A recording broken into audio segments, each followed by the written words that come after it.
365 Sports, we start this 4 o'clock hour. Chuck Cooperstein, voice of the Mavericks and a phenomenal sportscaster, broadcaster, talk show host as well. Chuck, thank you with Craig and Paul.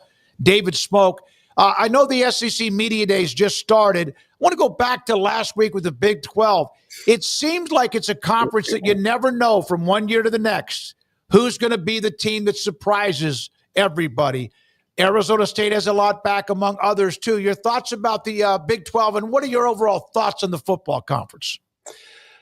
Well, it's certainly, if you're looking for entertaining football, games that will go down to the last 5 minutes of the game, and you don't know what will happen, the Big 12 is the league for you. There are no true powerhouses, but there are a lot of really good teams that, frankly, I think if there were better teams in other conferences, I don't think a lot of them would want to play at the top of the Big 12 because really I think you can go into the first half of the league and especially this year because there are so many quarterbacks that are back this year. Even with the number of offensive coordinators that have changed out, coordinators really on both sides that have changed out. These are teams you don't want to play because these are teams that have experience. Getting old and staying old is really important in college sports right now, especially in football and in men's basketball. And if you can do that, you give yourself a heck of a chance to win games. And I think that's the case with a lot of the Big 12 teams right now.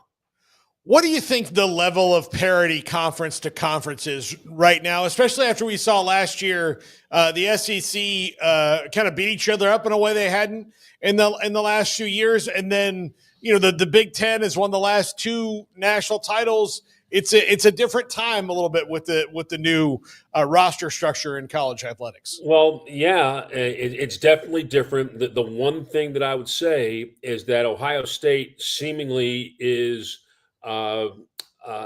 downproof, if you will. They never seem to have a bad year, and they haven't had a bad year for really for over 30 years. I mean, they're always competitive and always in the hunt, always with top line talent, and I think that will be the case again this year.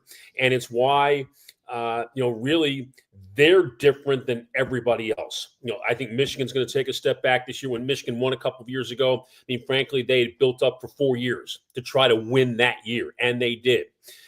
They weren't very good last year, except for that the third Saturday in November, and then Ohio State could not have been worse. But we saw that Ohio State obviously had a way of being able to overcome that and win the national championship.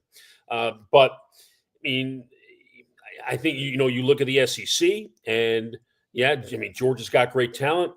Alabama still has really good talent. A&M has really good talent. I mean, the whole West, LSU has tremendous talent. Florida's talent has been significantly upgraded. Tennessee, I don't know if they're quite as good as what they were last year. And they've got quarterback issue they got to get solved. But again, as things have spread out, it's certainly made it, I think, a lot more interesting. And more importantly, like when we get to November and we get to a point where, like last year, I mean, you were paying attention in November because every game mattered. And teams that ordinarily would have been out of it on some level, say in the middle of October, and we're just playing out the string in November. Well, they weren't doing that in November, and that's going to be the case again this year. So, look, college football is great. It's always great. And frankly, I think it's in as good a place as it has been competitively, even if the means that we have used to get there are something that are making us all scratch our heads. Coop, your Florida Gators will take the podium on, I believe it is Wednesday. You kind of touched on it there, the talent upgrade and obviously the terrific young quarterback from Texas. But how you feeling about your Gators and obviously a crucial time period for the head coach there? Well, he was this close.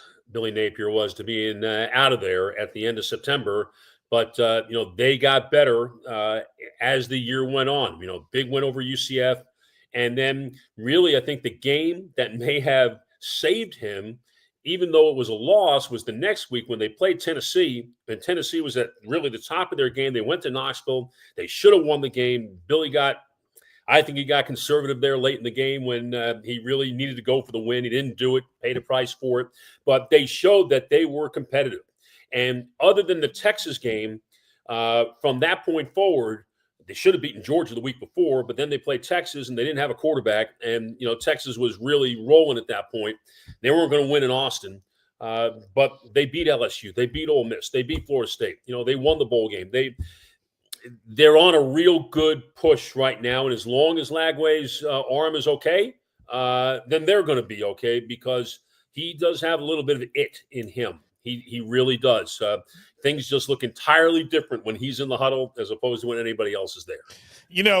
Lagway or not, Chuck, their schedule is very hard right at the beginning of it. It's brutal. It's brutal. Well, not really at the beginning. I mean, they've got a couple of layups to begin. It's not like last year where they opened with Miami. Yeah, and got throttled at home. They got LIU to begin the year. So let's not get carried away. They don't have anything that really gets going until September 20th. And then obviously, they've got Texas relatively early. They got Texas coming on an off week, which doesn't help them. But that's going to be a scene, I think, in Gainesville on October 4th. And I don't know that it'll necessarily be a proving ground test for Texas, although maybe it won't be, because Texas is going to Ohio State, and Arch Manning is going to be in front of the 100,000 people in the horseshoe. So he'll be certainly tested under the gun prior to getting to Gainesville. But that's going to be a really good test, I think, for Texas going on the road in the league. And certainly it's going to be a statement for Florida on exactly where they are. Yeah. I mean, we